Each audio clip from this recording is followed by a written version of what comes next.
So you mentioned that you address misunderstandings of what it means to follow Christ. What would some of those, or some of those that are most prevalent in our culture be, and including, I know you mentioned in the book, the responsibility of each disciple to make disciples, but what, along with that, what would some others be that you address?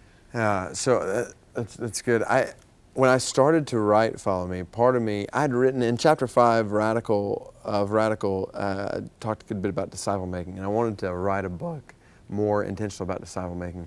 And I actually started writing, okay, here's how we make disciples biblically. What does this look like? And Jesus and his disciples in the book of Acts and New Testament, whole the New Testament, what does this look like? But then I felt like, as I was writing, I felt along the way like, I feel like I'm trying to cajole people to make disciples. Like, we need to do this, we need to do, the more I thought about it and the more I looked, especially in the Gospels, when these guys stood on a mountain in Matthew 28 with Jesus, they didn't have to be cajoled into making disciples. Like, they had seen him die on a cross, rise from the dead. I mean, these guys were ready to make disciples. They had to be told to stop and wait because they were going to mess it all up if they didn't have the Spirit inside of them. And so they were ready to go. So what did they understand about discipleship that made making disciples just make sense?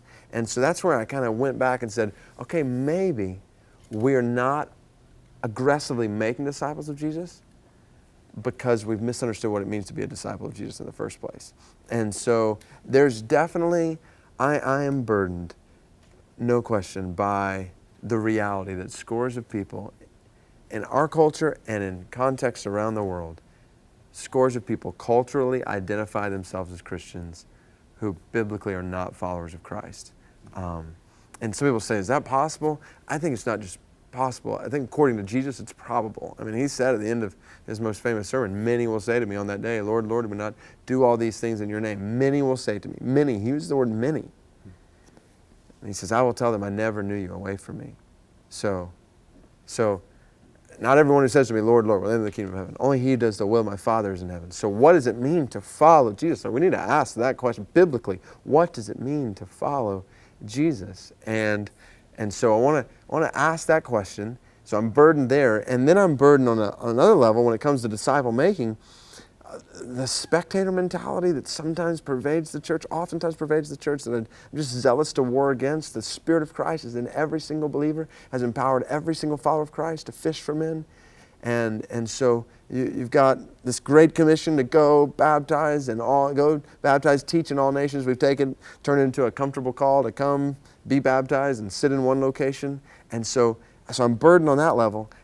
I think those burdens go together. I think maybe one of the reasons why we're not actively, urgently making disciples in our lives is because we've misunderstood what it means to be a disciple in the first place. And so my goal in Follow Me is to show what it means to be a disciple, and at every point tie disciple making to that. So as Jesus transforms our minds, what we believe, then okay, we can't help but to share this gospel. Like, do we believe people around us are going to hell without Christ?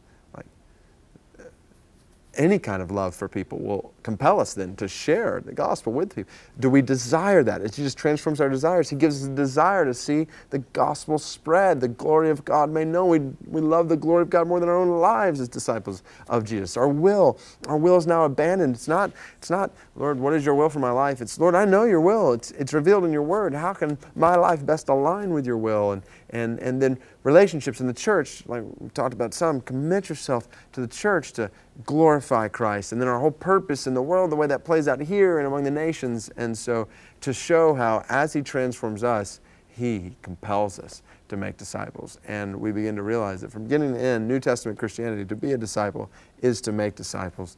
Again, how that looks in different people's lives in different ways, but sharing the gospel, leading people to follow Christ, showing people how to follow Christ, teaching them to obey Christ. This is something we all do as followers of Christ. And I think we'll only do that with zeal and urgency that Scripture calls us to when we understand what it means to be a disciple in the first place, biblically.